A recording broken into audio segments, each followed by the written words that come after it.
Apprendre à la maison.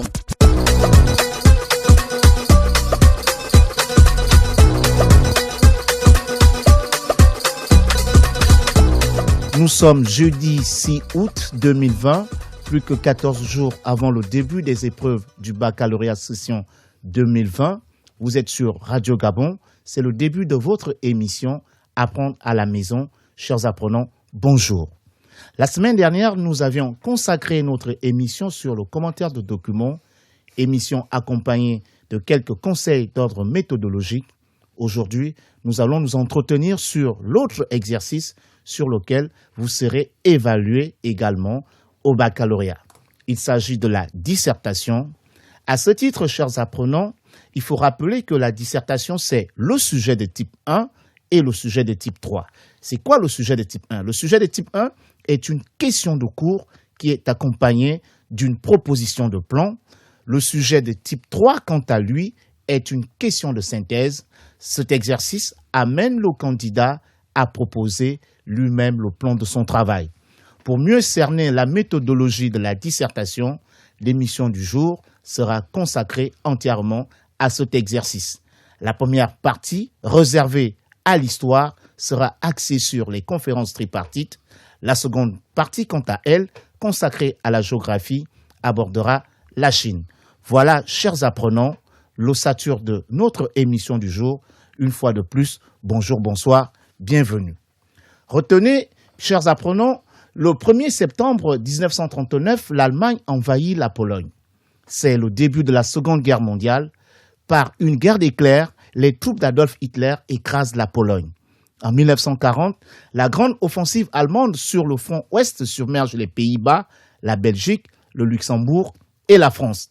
Hitler tente sans succès de faire plier l'Angleterre en bombardant ces villes, notamment Coventry. En 1941, la guerre s'étend dans les Balkans, puis en URSS quand Hitler rompt le pacte germano-soviétique signé le 23 août 1939. En moins de 3 mois, l'armée allemande est aux portes de Moscou et de Leningrad.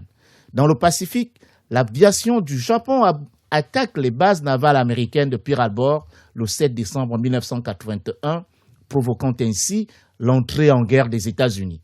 Le conflit est devenu mondial. En 1942, les États-Unis créent la Grande Alliance avec la Grande-Bretagne, la France et l'URSS. Elle lutte, la Grande Alliance, contre les forces de l'Axe composées de l'Allemagne, de l'Italie et du Japon. Les États-Unis vont mobiliser à cet effet leur puissance économique pour la victoire. Sur tous les fronts, l'expansion de l'Axe est arrêtée, c'est le tournant de la guerre. Mieux, l'armée allemande subit sa première défaite lors de la bataille de Stalingrad. À partir de 1943, les Alliés passent à la contre-offensive sur le front est de l'Europe. Rien n'arrête l'armée rouge qui libère l'Europe orientale et centrale. C'est le renversement de la marée, disait Churchill. Les Anglo-Américains débarquent en Afrique du Nord, en Italie, puis le 6 juin 1944 en Normandie et en Provence le 15 août. Prise en étau, l'Allemagne nazie s'effondre et capitule le 8 mai 1945. Dans le Pacifique, la lenteur de la reconquête américaine amène le président Truman à décider le bombardement atomique d'Hiroshima et de Nagasaki au Japon le 6 et le 9 août 1945. Le Japon capitule. Il faut retenir, chers apprenants, que lorsque les prémices de la défaite allemande commençaient à poindre à l'horizon à partir de 1943, les États-Unis, l'URSS et la Grande-Bretagne vont organiser une série de rencontres dont le but était d'harmoniser les stratégies et les points de vue politiques. Ce dessin se fera à travers les conférences tripartites. Quelles sont les grandes rencontres politiques et militaires qui ont permis à la Grande Alliance de réaliser ce dessin? Pour répondre à cette interrogation, nous avons aujourd'hui dans notre studio un nouvel invité. Il s'agit de M. Owono Ondo Alain Gildas, enseignant au lycée Paul Njenjen Gonju, qui va vous entretenir dans la première partie de notre émission.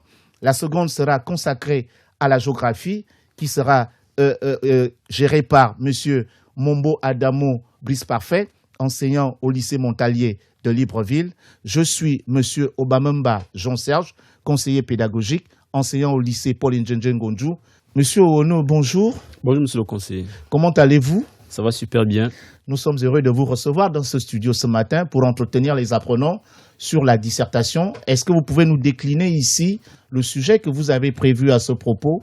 Alors, aujourd'hui, nous allons entraîner nos élèves sur le sujet de type 3 qui porte sur les conférences tripartites et leur portée. Donc, la portée des conférences tripartites. La portée historique des conférences tripartites. La portée historique des conférences tripartites. OK.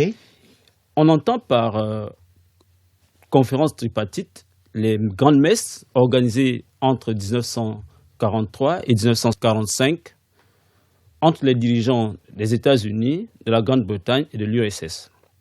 Ces messes sont organisées d'abord dans l'objectif de trouver une position commune afin de mettre à mal la puissance nazie et ensuite réorganiser le monde au sortir de la Seconde Guerre mondiale. Alors notre étude va porter sur 2 points. On va présenter dans un premier temps les résolutions de ces différentes conférences et ensuite nous allons aborder les retombées, donc la portée historique même de ces conférences. Donc, en d'autres termes, je ne vous coupe pas, si on peut retenir la problématique, on dira par exemple quelle est la portée, historique de ces conférences tripartites. C'est la problématique. Et vous avez décliné le plan de votre TD, vous avez dit dans la première partie. Nous allons présenter les points, ou bien les résolutions. Les grandes résolutions de ces conférences tripartites. Et au deuxième point, nous allons présenter la portée historique de chaque conférence. Ok, d'accord. Voilà un peu présenter, chers apprenants, l'introduction de votre TD. Et je crois que sans plus tarder, nous allons commencer avec la première partie. Nous allons aborder notre premier point, les résolutions des conférences tripartites. Il faut dire que lors de ces différentes conférences, on a plusieurs résolutions. Alors, il faut d'abord rappeler qu'il y a eu 3 conférences tripartites, celle de Téhéran, celle de Yalta et celle de Potsdam. Oui. Ce sont celles-là où on a les dirigeants des 3 puissances qui se rassemblent pour essayer de trouver des points de vue communs pour vaincre l'Allemagne et réorganiser politiquement le monde. Oui, on va pas au pas de course. Je reviens sur les différentes conférences. Vous avez dit de façon globale, il y a eu 3 grandes conférences qui ont réuni les exécutifs, j'en viens, occidentaux. On a la première conférence, c'est celle de Téhéran. Elle se déroule en quelle année? Elle se déroule du 28 novembre au 2 décembre 1943. Espace donc en Iran. Ensuite, on a la conférence de Yalta qui se fait à Crimée, en URSS, en Ukraine. Du 4 au 10 février 1945. Et la dernière conférence, celle de Potsdam, elle se passe dans la banlieue de Berlin, en Allemagne, du 17 juillet au 2 août 1945. Donc voilà un peu. Donc sont les 3 conférences. Ouais, les 3 principales conférences ici qui ont réuni, je le répète ici à toutes fins utiles, les exécutifs occidentaux. Oui. On a la conférence de Téhéran en Iran, la conférence de Yalta en Crimée, en Ukraine notamment, et la conférence de Potsdam en Allemagne. C'est vrai qu'on parle aussi des conférences à Moscou, parce que je crois qu'il y a une foultitude de conférences qui vont se tenir à Moscou en 1944, mais celles-ci, malheureusement, n'ont pas permis de réunir les exécutifs. Alors, il faut faire la différence entre les conférences tripartites qui réunissent les 3 dirigeants, c'est-à-dire les présidents des États-Unis, de l'URSS et le Premier ministre de l'Angleterre. Alors, il faut faire la différence avec les conférences interalliées, où on a tous ceux qui sont contre l'Allemagne et qui veulent effectivement mettre à mal son hégémonie, qui s'organisent lors de ces rencontres pendant ces conférences dites les conférences interalliées. Ok, j'espère que les apprenants quand même pourront mieux faire la différence à travers votre explication. Je reviens, on est toujours dans la première partie de votre TD. Il s'agit tout simplement de mettre en relief ici, je crois, les grandes résolutions qui avaient été prises. En fait, dans les grandes résolutions, il sera donc question de présenter les résolutions issues de la conférence de Téhéran, de Yalta et de Potsdam. La conférence de Téhéran, comme je le disais tout à l'heure, s'est tenue du 28 novembre au 2 décembre 1943. Elle réunit donc le président américain Franklin Roosevelt, le président soviétique, donc le président de l'URSS, le secrétaire général du PQS, donc Joseph Staline, et le premier ministre britannique Winston Churchill. Au cours de ces rencontres, les trois responsables vont essayer d'abord, pour ce qui est de la conférence de Téhéran, vont essayer de trouver une politique commune pour vaincre l'Allemagne. Ils vont prendre un certain nombre de résolutions, notamment ouvrir un second front en Europe, notamment le débarquement de Provence et celui de Normandie, parce que c'est dans cette zone où la présence allemande est encore très très importante, parce que du côté de l'Est, les Soviétiques commencent déjà à faire reculer les Allemands. En marge de cela, ils vont commencer également à envisager l'occupation de l'Allemagne au sortir de la guerre.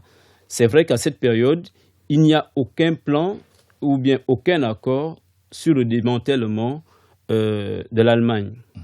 Ils décident également de garantir l'indépendance et l'intégrité de l'Iran, qui était également promise à une aide après le conflit.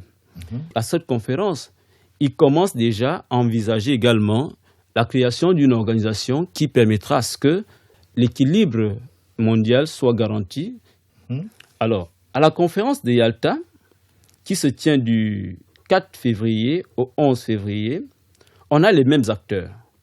Alors, au cours de cette conférence, Roosevelt, Staline et Churchill adoptent un certain nombre de décisions concernant le sort des vaincus. Les vaincus, ici, on voit l'Allemagne et le Japon, parce que à cette période, nous sommes en 1945, le résultat est déjà plus ou moins connu. L'Allemagne en Europe, même si en Asie, les Japonais continuent à résister un tout petit peu. Donc, ils vont prendre un certain nombre de décisions autour donc du sort des vaincus et celui de l'Europe libérée au sortir de la guerre. Et ils vont également réitérer leur ambition de créer une organisation internationale pour la paix, et le nom ONU commence à sortir. Alors, au sortir de leur communiqué final, ils vont exiger la capitulation de l'Allemagne, le partage de l'Allemagne en 3 zones normalement, et ils laissent une liberté à la France. Si elle veut occuper une zone, elle pourra le faire. Alors, on prévoit également le démantèlement de l'industrie militaire allemande, la déclaration commune sur l'Europe libérée, stipulant que tous les pays libérés après la guerre doivent, n'est-ce pas, choisir eux-mêmes leurs dirigeants par des voies démocratiques. On voit principalement la Pologne. Alors, il faut dire que l'URSS, à cette conférence également, s'engage à entrer en guerre contre le Japon, parce que c'est le seul pan qui reste vraiment... c'est en Asie où la guerre persiste. Alors, dans les 3 mois qui suivent la conférence, l'URSS devrait, n'est-ce pas, je veux dire, dans les 3 mois qui suivent la capitulation de l'Allemagne, l'URSS devra rentrer également en guerre contre le Japon. À cette conférence, il prévoit également le jugement des criminels nazis. Bon, cette conférence également va amener la confirmation de l'annexion par l'Allemagne des États baltes et de l'Est de la Pologne, mais l'entente ne peut se faire à propos de la ligne Oder-Neisse comme la limite de la frontière germano-polonaise. Donc, ces questions restent plus ou moins en suspension. Également, ils vont définir l'octroi du droit de veto aux 5 vainqueurs que sont les États-Unis, l'URSS, la Grande-Bretagne, la France et la Chine. Donc, ce sont ces pays-là qui vont avoir le droit de veto. Également, à cette conférence, il est question de faire payer les réparations de la guerre à l'Allemagne. Alors, cette conférence terminée, on va aborder la seconde conférence, celle de Potsdam. La troisième conférence. À Potsdam, finalement, donc nous sommes à la troisième conférence, la réunion de Potsdam, ou bien la conférence de Potsdam, se tient donc du 17 juin au 2 août. Et on a du 7 juin au 2 août 1945. On n'a plus les mêmes acteurs. On a, pour le compte des États-Unis, Harry Truman, qui vient de remplacer Roosevelt, décédé. On a, pour le compte de la Grande-Bretagne, Clement Attlee, qui a battu Churchill aux élections. Et on a toujours Staline qui vient le remplacer du pendant côté. Même la conférence. Voilà. Cette conférence aussi va avoir beaucoup de résolutions seront prises lors de cette conférence. Par exemple, partager entre l'URSS et les États-Unis. Alors, je veux dire, à cette conférence, il sera question de partager entre l'URSS, les États-Unis et la France. Donc là maintenant, l'occupation de l'Allemagne est claire. Donc à cette conférence, je précise, le partage de l'Allemagne sera fait entre l'URSS, les États-Unis, le Royaume-Uni et la France. Donc l'Allemagne sera divisée en 4. Également, une partie de son territoire, donc une partie du territoire allemand, notamment la partie à l'est de la ligne Oder-Neisse, est cédée à la Pologne. Et la Pologne, à son tour, devra céder une partie, notamment la partie du nord de la Prusse orientale, à l'URSS.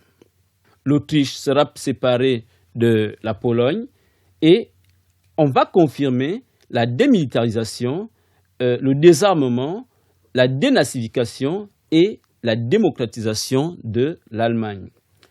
On va également s'entretenir sur le Japon, où, pour le Japon, on va réduire territorialement le Japon et on va exiger la démocratisation du Japon.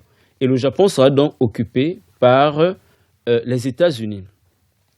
Alors, ce sont les grandes résolutions. Vous avez terminé avec les résolutions? Oui, les grandes résolutions de la conférence de Potsdam. Ok, d'accord. Donc là, vous avez bouclé la première partie de votre TD, le TD que vous avez prévu. Chers apprenants, si vous avez bien suivi le professeur tout à l'heure, il a parlé de 3 grandes conférences. Et là, il essaie de mettre en lumière ici les grandes résolutions qui avaient été prises au cours de ces conférences. Nous avons, par exemple, il a parlé de la première conférence ici, la conférence de Téhéran. Dans la conférence de Téhéran, il avait été envisagé le débarquement en France, le débarquement de Normandie et en Provence. On envisageait déjà le démembrement de l'Allemagne et le démembrement de l'Allemagne, la création d'une organisation pour la paix. Ça, c'est pour la conférence de Téhéran. Pour ce qui est de la conférence de Yalta, on a réaffirmé pendant cette conférence-là la création d'une organisation pour la paix, le jugement des criminels de guerre et la division de l'Allemagne. Et également, pendant la conférence de Yalta, il fallait également s'entendre sur le sort des pays de l'Europe de l'Est qui avaient été libérés du nazisme, c'est-à-dire organiser des élections libres pendant cette conférence-là. Et maintenant, la dernière conférence à laquelle il a fait allusion ici, il s'agit de la conférence de Potsdam.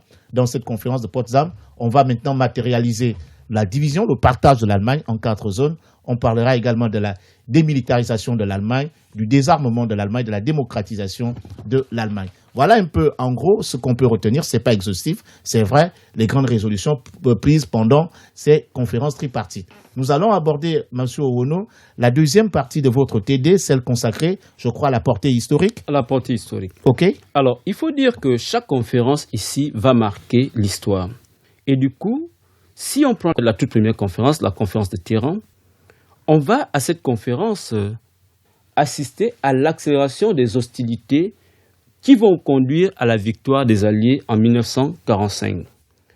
À la conférence de Yalta, par contre, il n'est pas question, comme beaucoup le pensent, de partager l'Europe ou le monde. C'est De Gaulle. Comme le pense De Gaulle principalement. la conférence de Yalta a été le résultat des positions, bien je partage de l'Europe, je veux dire, et a été le résultat des positions que chaque entité avait déjà sur le terrain. Mais surtout à Yalta, il faut retenir que Yalta pose les principes d'un système international de tutelle destiné à s'appliquer à un certain nombre d'États coloniaux. Yalta également organise la naissance de l'ONU, mais laisse entrevoir des désaccords au sein de la Grande Alliance.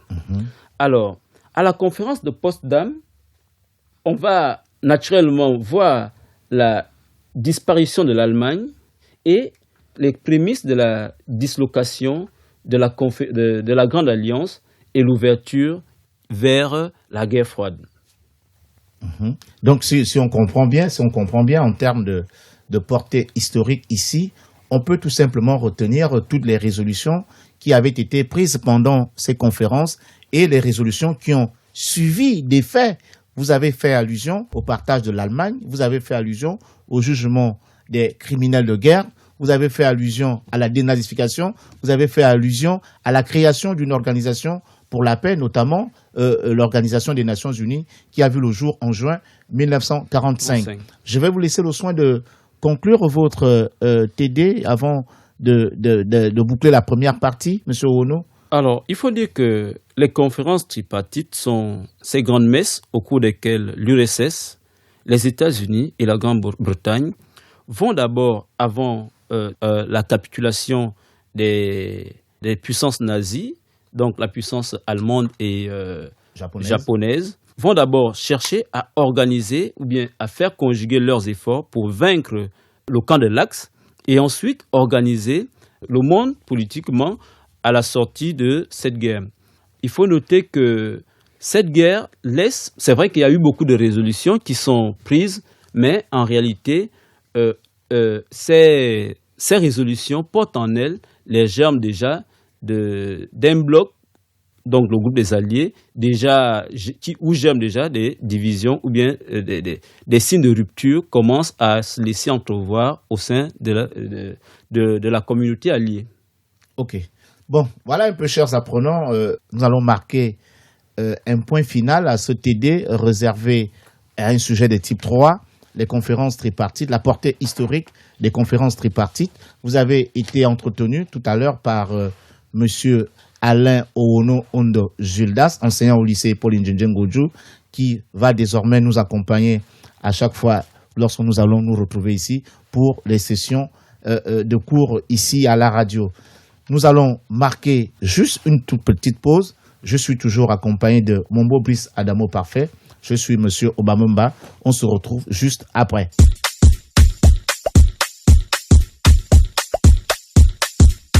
Apprendre à la maison. Nous sommes de retour dans ce studio pour aborder la deuxième partie de notre émission consacrée à la géographie. Aujourd'hui, nous allons voir la Chine, un pays du Sud au caractère du Nord. Qu'est-ce qu'on peut retenir? La Chine est le pays le plus peuplé au monde avec près d'1,5 milliard de population. Depuis 1979, la croissance de l'économie chinoise a battu les records mondiaux. De 1979 à 2011, le PIB avait progressé de près de 10% en moyenne et le revenu par habitant avait quadruplé. Le niveau de revenu par habitant en Chine était passé de 5% à plus de 20% de celui des pays riches et il dépassait déjà celui de plusieurs pays émergents d'Asie. Sa croissance économique a été soutenue par une forte augmentation des facteurs de production que sont le travail et le capital. Entre 1980 et 2010, la population en âge de travailler, c'est-à-dire de 15 à 59 ans, est passée de 360 millions de personnes à 914 millions. L'effort d'investissement a été considérable et le taux d'investissement a atteint un niveau exceptionnellement élevé. Près de 50% du PIB, ces investissements sont orientés principalement vers l'industrie et les infrastructures. La productivité du travail s'est améliorée grâce à l'augmentation du capital disponible par travailleur, à l'élévation du niveau d'éducation et de qualification de la main-d'œuvre, aux réformes dans l'agriculture et dans l'industrie. Certes, la Chine s'est développée à un rythme prodigieux et a réalisé de prouesses depuis le début des années 1980, mais devrait-on la comparer aux pays développés d'Amérique et d'Europe? Pour tenter de répondre à cette interrogation, nous avons dans ce studio monsieur Mombo Brice Adamo Parfait pour vous entretenir sur un sujet de type 3. Je vais dévoiler, je crois que je l'avais déjà fait, la Chine, un pays du Sud, au caractère du Nord. Monsieur Mombo, bonjour. Bonjour, monsieur Obama. Bienvenue. Merci. Qu'est-ce qu'on peut retenir? On va commencer par l'introduction. Tout à fait. Pays de 1,430 milliard d'habitants, reparti sur 9,5 millions de kilomètres carrés. La Chine élargit sa voile et se donne progressivement des attributs de puissance économique, tout en restant un pays du Sud. Ce pays atelier, reconnu et revendiqué par ses dirigeants comme un pays pauvre, défie les anciens pôles économiques du système monde. Je viens de faire ce qu'on appelle l'amorce. Je pars à la ligne pour la problématique. Poser la problématique. Aujourd'hui, selon les principes définis par la théorie du jeu de Go, le pays avance par grands bonds, tout en suscitant admiration et crainte. Donc le péril jaune. Dès lors, pourquoi la Chine incarne-t-elle un nouveau pôle d'attraction du centre oligopolistique de l'économie monde? À la ligne, le plan. Répondre à cette question, c'est démontrer que la Chine a des caractères du Nord, mais reste encore un pays du Sud. En d'autres termes, il y a deux parties. Première partie, démontrer que la Chine a les caractères du Nord. Et dans la deuxième partie, que la Chine reste un pays, en dépit de cela, englué au Sud. Au Sud. OK. Donc, on va à la ligne. Après on saute trois lignes. On saute trois lignes. Oui, il faut toujours le rappeler aux apprenants. Oui, on va à la ligne pour la phrase chapeau ou phrase d'attaque, ça dépend. Tout à fait. La Chine, depuis 2008, attire la curiosité des spécialistes de la mondialisation. Grâce au processus qu'elle effectue depuis un certain nombre d'années, on peut le vérifier dans le secteur industriel classique et dans les technologies de l'information et de la communication. Je viens de présenter mon amorce. La phrase chapeau, voilà. À la ligne, la volonté de vouloir rattraper son retard après son retrait de la scène internationale au XVe siècle fait de la Chine depuis 2017 la première puissance industrielle du système monde. Le pays représente 24,2% dans la production industrielle mondiale. Ces chiffres sont le fruit de l'État stratège chinois qui encadre et impulse la dynamique économique par la politique des grands travaux et l'exportation vers les pays riches et les nouvelles frontières de la croissance, donc Asie, Amérique du Sud et Afrique. Le commerce intra-régional entre l'Empire du Milieu et ses voisins atteint des records qui font pâlir d'envie ses concurrents du centre oligopolistique du monde. Je vous donne un chiffre. En 2008, les échanges entre la Chine et le Japon sont évalués à plus de 473 milliards de dollars états-unis. Entre la Corée et la Chine, 354 milliards. Et entre la Chine et l'ASEAN, 915 milliards de dollars. Pour assurer son passage à une économie post-industrielle, le pays vient de prendre un tournant décisif dans les technologies. Vous comprenez que je vais passer à la partie suivante, le paragraphe qui suit, à la ligne, pour revenir à une croissance à deux chiffres. Tout à l'heure, M. Obama vous rappelait, n'est-ce pas, que la Chine est partie de 1919 à 2011, c'était le taux de croissance à deux chiffres. À deux chiffres. Aujourd'hui, ils ont réduit la voile, ils sont à 6 pour un chiffre, donc 6,1%, mais ils ont la prétention... Ça demeure quand même important. Ils ont la prétention de revenir à deux chiffres, et je vais expliquer tout à l'heure, vous allez comprendre. Donc, pour revenir à une croissance à deux chiffres, l'exécutif chinois table sur l'intelligence artificielle. Dès 2013, le géant industriel de l'Internet chinois, Baidu, a commencé à investir dans ce secteur en lançant l'Institut de Deep Learning, apprentissage profond, tout en ouvrant l'année suivante un laboratoire d'intelligence artificielle de la Silicon Valley. Silicon Valley, c'est aux États-Unis. Avant que Robin Li, propose, c'est le patron de Baidu, propose au gouvernement chinois un plan China Brain. China Brain, c'est-à-dire la formation des cerveaux chinois dans le domaine.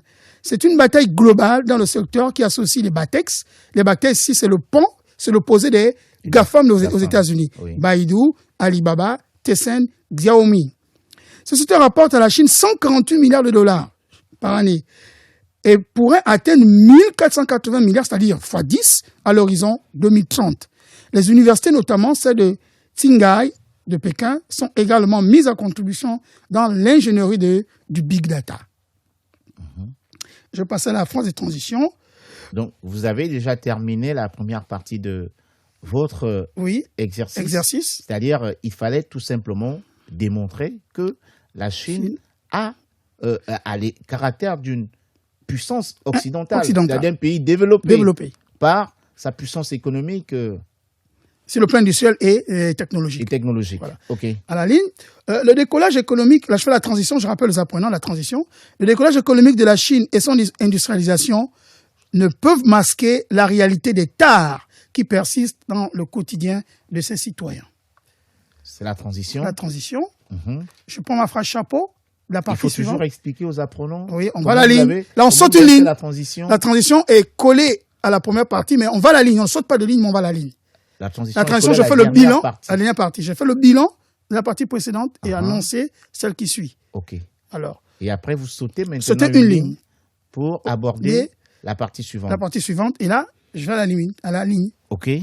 Les différentes réformes menées par l'exécutif chinois depuis 1976 sur Xiaoping, n'est-ce pas, a malheureusement accentué les inégalités sociales, économiques et démographiques. Quand je dis démographique, c'est la démographie repartie dans un espace bien donné. Alors, je repars à la ligne pour présenter la partie qui suit. Le développement économique de la Chine engendre des disparités sociales et économiques. En effet, l'extraversion économique a privilégié le développement de la façade maritime, aggravant un dualisme territorial entre les régions modernisées et les régions laissées pour compte. Je vais expliquer, c'est vrai qu'on est mais j'explique. Quand vous prenez une carte de la Chine, vous allez remarquer que toute l'industrie est localisée sur sa façade orientale, donc la façade maritime. Et le reste du territoire est laissé pour compte des équipes régionales.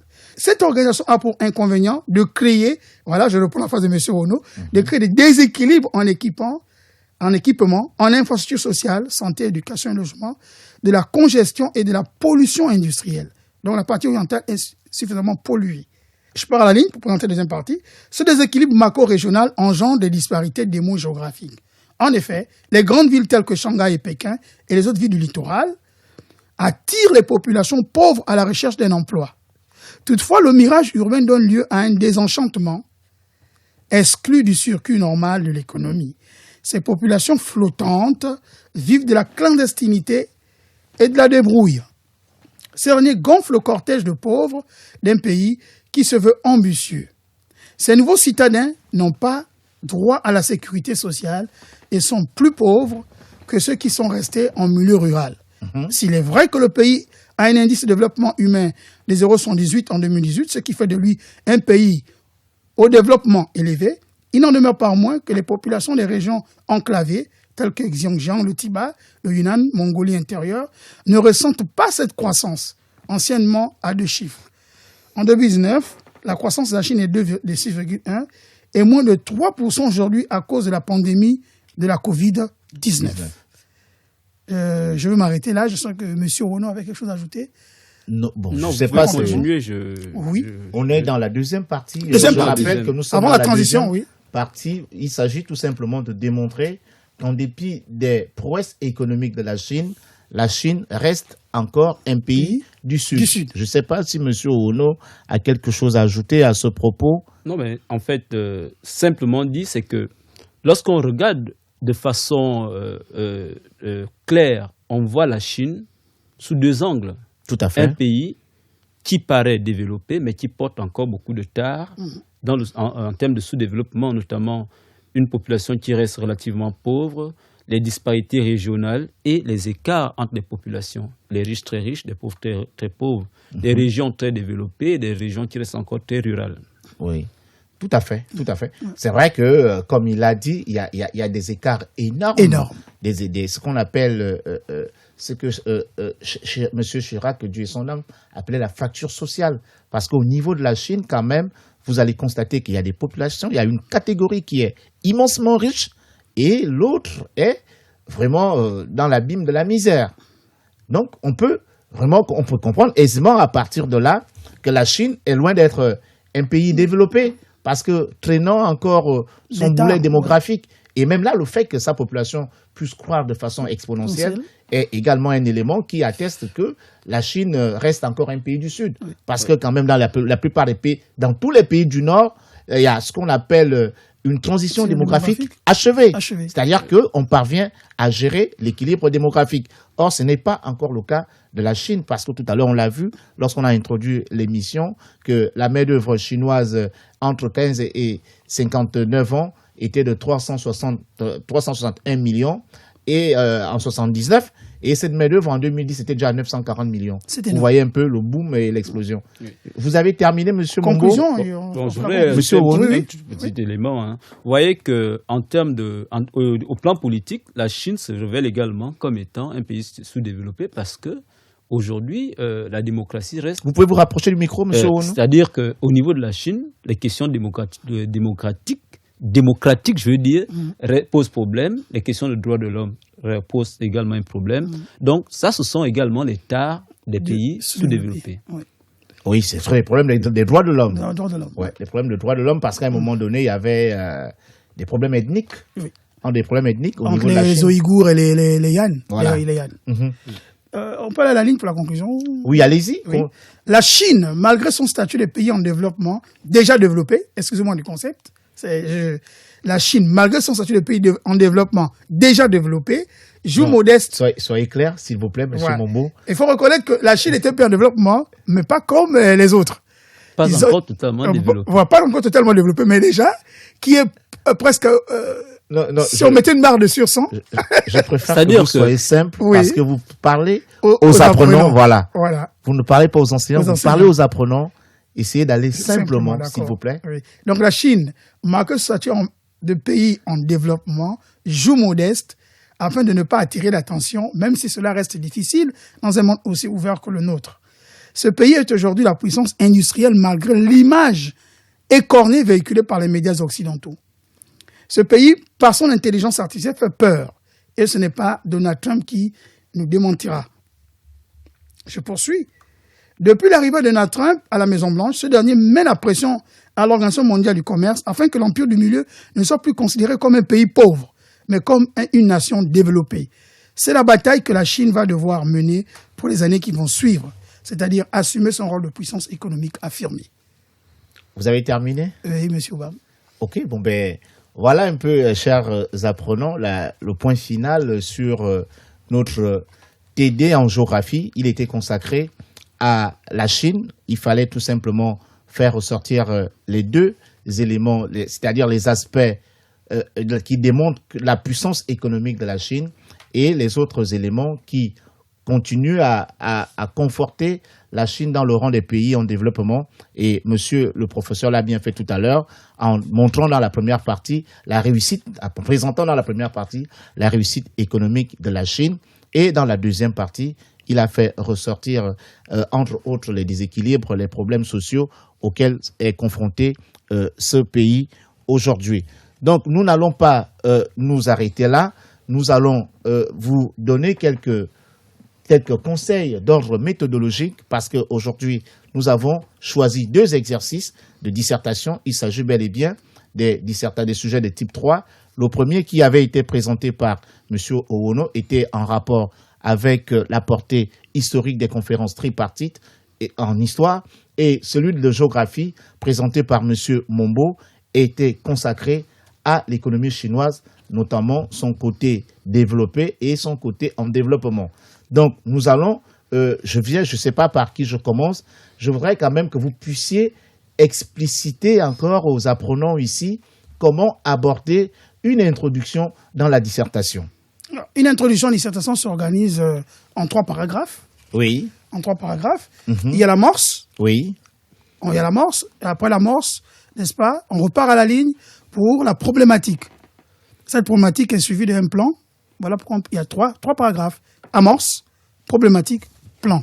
C'est quoi l'amorce? L'amorce est partie du général au particulier. C'est une forme de définition du sujet, mettre dans un cadre spatio-temporel.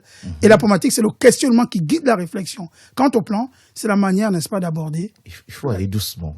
Aller doucement. Oui. Vous avez dit 3 parties. 3 parties. Voilà. L'amorce. Dans l'introduction. Nous sommes dans l'introduction de la dissertation. La dissertation. Que ce soit une dissertation type 1 ou type 3, ou en histoire ou en géographie. Il y a 3 parties. 3 parties. Il y a l'amorce. L'amorce. L'amorce consiste à mener le sujet, partir du général au particulier. C'est en un mot, définir le sujet dans un cadre spatio-temporel. Ouais, définir le sujet. Voilà. Parfois, d'aucuns parlent de présenter le sujet. Présenter le sujet. Parce qu'il faut quand même le retenir ici, Monsieur Mombo, on ne définit pas tous les sujets. Tous les sujets. Vous voyez un peu. C'est quand même compliqué. Vous avez présenté le sujet de type 3 sur la Chine tout à l'heure là. Il fallait tout simplement présenter la Chine au lieu de définir la Chine. Ouais. Vous voyez. Et Monsieur Owono a présenté les conférences tripartites. L'élève intelligent peut définir les conférences tripartites. Oui. Vous voyez que, chers apprenants, il ne s'agit pas ici de définir de façon systématique ou de présenter de façon systématique le sujet. Donc, dans la première partie de votre introduction, comme l'a dit Monsieur Mombo, c'est l'amorce. L'amorce, c'est définir ou présenter le sujet. OK? Oui. On va Ensuite, avancer. nous avons la problématique. La problématique. La problématique, c'est la question centrale qui guide la réflexion. Mais comment faire notre problématique? Il faut trouver un verbe fédérateur. Un verbe d'action, mais qui est fédérateur. Ça, c'est le grand débat en ce moment. Oui, qui est fédérateur. Une seule question. Nous ne sommes pas à l'université. Une seule question suffit largement. Oui, j'ai bien envie que vous puissiez insister sur cet aspect parce que j'ai reçu un coup de fil d'un collègue d'un établissement de Libreville qui revenait sur votre intervention de la semaine dernière. Il m'a rappelé, mais il me dit, mais Monsieur Obam, nous ne comprenons pas parce que à chaque fois qu'on se retrouve en séance de travail avec des collègues, il y a certains qui continuent à demander aux apprenants de saucissonner les interrogations. Vous voyez, par exemple, si vous avez un sujet de type 3, cause, manifestation et conséquences. Type 1, il demande un sujet de type 1, autant pour moi, merci. Il demande aux élèves de faire quelles sont les causes, quelles sont les manifestations, quelles sont les conséquences. Ça, c'est le premier, ça, c'est une partie des enseignants. Et pour monsieur Bam, pour dire après au plan, nous allons développer les causes. J'en viens tout à l'heure. Une autre partie voudrait tout simplement qu'on puisse regrouper tout cela en une seule interrogation. Cela veut dire quelles sont les causes des manifestations et les conséquences. Et l'autre partie, je crois que c'est déjà celle que vous soutenez. La semaine dernière, vous avez demandé aux collègues qu'il était mieux, sur la base du dernier référentiel. Non, pas le référentiel. Le contrat de l'élève 2014. 2014, oui. Qu'il était mieux de choisir un verbe fédérateur.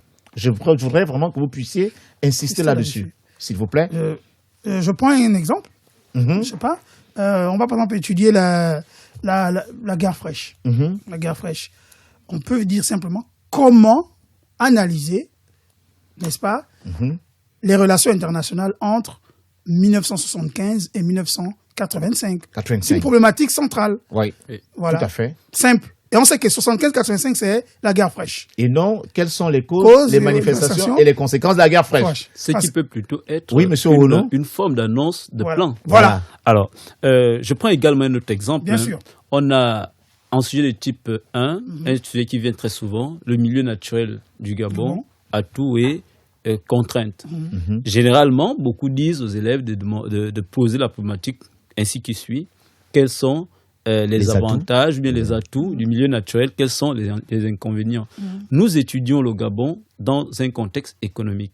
Donc, ici, on peut centraliser tout ça en disant quel est le rôle du milieu naturel dans l'économie gabonaise. Très bien. En fait, une seule question qui rassemble tous les éléments de l'analyse. Oui, ça c'est assez bien démontré. Voilà. Oui. Et le plan, naturellement, si c'est sur le type 1, le plan est déjà donné. Il suffit de reprendre ces éléments ou de dire, notre travail va s'appuyer sur le sujet, les éléments proposés par le sujet. Oui, il faut toujours poser clairement le plan. Clairement. Voilà.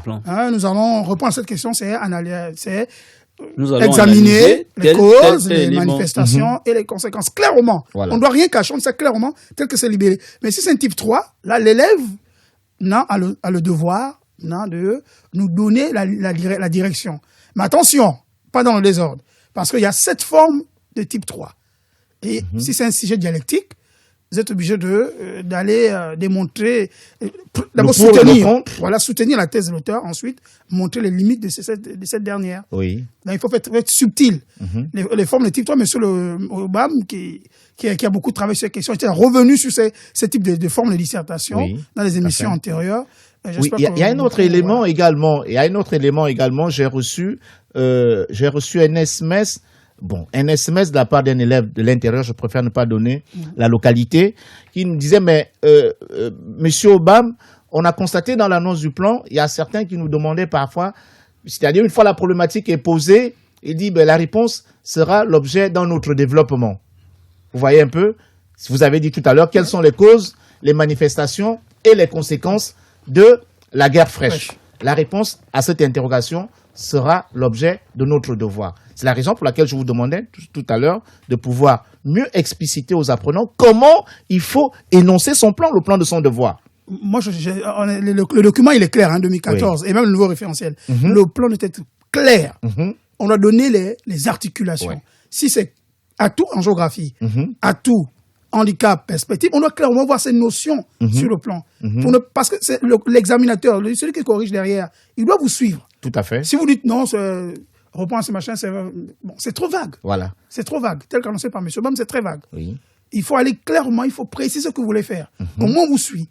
On dit qu'il y a une ligne directrice, on va suivre, n'est-ce pas, le cheminement ou la réflexion de l'apprenant. Ok, vous voyez, vous entendez, chers apprenants, ce que dit le professeur, qu'il ne s'agit pas de dire tout simplement, ce sera l'objet de notre devoir. Il faut tout simplement faire ressortir de façon claire, de façon explicite, les grandes articulations de votre devoir. On a terminé avec l'introduction, on va passer avec le corps du devoir. Comment faire un plan détaillé? Voilà. Ça, c'est aussi un élément. Faire le plan détaillé, ça signifie, c'est simple. Il faut, si votre sujet tient sur 3 parties, vous avez par exemple les causes de la guerre, vous devez chercher d'abord une phrase d'attaque dans votre brouillon, la phrase d'attaque, et articuler les causes lointaines et causes immédiates. Donc vous avez le petit B, le petit A et le petit B. Donc vous avez phrase d'attaque, articulation A, cause lointaine, articulation B, cause immédiate, et la phrase de transition qui suit juste derrière. Donc ça me donne 4 paragraphes. 4 paragraphes. Pour la première partie, évidemment. Ok. Bon, d'accord. Ça, c'est pour ce qu'on appelle la structure. La structure du devoir. Oui. Et les transitions. Et la transition, j'appelle la transition la 4e partie. Voilà. La transition, comment la mener? La transition, c'est dresser le bilan. On est bien obligé de répéter à chaque fois. Oui. Vous faites le bilan, ce que vous avez dit précédemment, dans la partie sur les causes, et vous annoncez, n'est-ce pas, la partie liée aux manifestations. Oui. Pour moi, on doit éviter les passages du coq à l'âne. Un devoir doit donner envie. C'est comme la musique. Voilà. Il faut du rythme. Éviter le style après les causes. Après avoir abordé les causes, nous allons maintenant voir les conséquences. Ça, c'est ce que nous lisons partout. C'est le raccourci parfait des apprenants. Bon, bref, j'espère que les apprenants nous suivent, suivent vos conseils, comment il faut mener une transition. On va aller au pas de course pour terminer avec la conclusion. La conclusion, évidemment, c'est 2 parties. 2 parties. C'est le bilan. Le bilan, c'est répondre à la problématique. La question est claire, vous répondez à votre problématique. Et vous repartez à la ligne pour l'ouverture. L'ouverture en géographie, c'est fait sur une perspective. En histoire, sur un continuum, c'est-à-dire c'est chronologique. Oui. Si on parle de la guerre fraîche, votre ouverture, évidemment, c'est sur la nouvelle détente. La nouvelle détente. Voilà. C'est un peu ça. OK. Donc, voilà un peu, chers apprenants, nous allons mettre un point final à notre exercice du jour. Il faut tout simplement retenir que si nous organisons ces cours en ligne, ces cours à la radio, c'est parce que tout simplement, c'est à cause de la situation sanitaire marquée par la COVID-19. Évitez tout simplement les déplacements inutiles. Et si vous décidez de sortir, portez un masque. En portant le masque, cela vous protège, cela protège également vos amis. Je suis M. Obamamba. J'étais accompagné de M. Alain Oun et M. Mombo Brice Parfait. Nous vous disons merci et à très bientôt.